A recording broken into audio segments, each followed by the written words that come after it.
लाहे लाहे दिलवा तू खात बटे रे अब जाके हमारा बुझात बटे रे डीजे धर्मेंद्र लाहे लाहे दिलवा तू खात बटे रे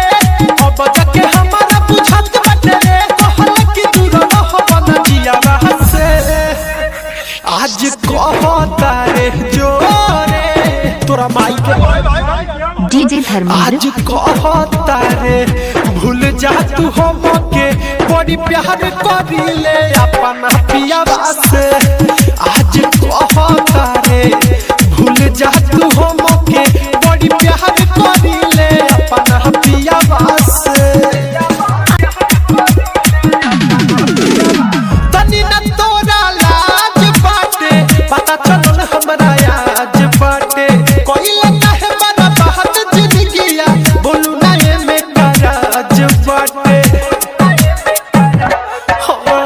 तनी न तोरा लाज बाटे पता चलल हमरा आज बाटे कोइला काहे बड़ा बात जिंदगिया बोलू ना ये में कराज बाटे कोइले खत्म देलत दिया हसे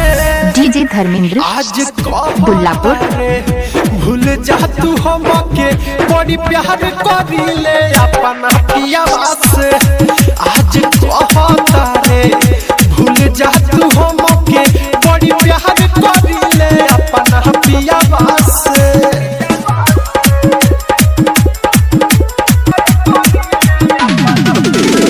केतना दिन तोरा फेरा में रहनी कोइले बियाह तब कुछ न कहनी जाके मनोज माता वाला से पूछी है बहुत दर्द दिलवा के सहनी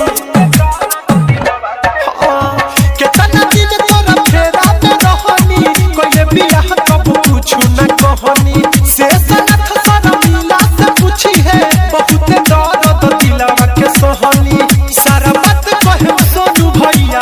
से काहे कहता रे जोरे आज मुआई दीपकवा तोरा ना प्यास रहे दो केस हो जाई डीजे धर्मेंद्र कहता रे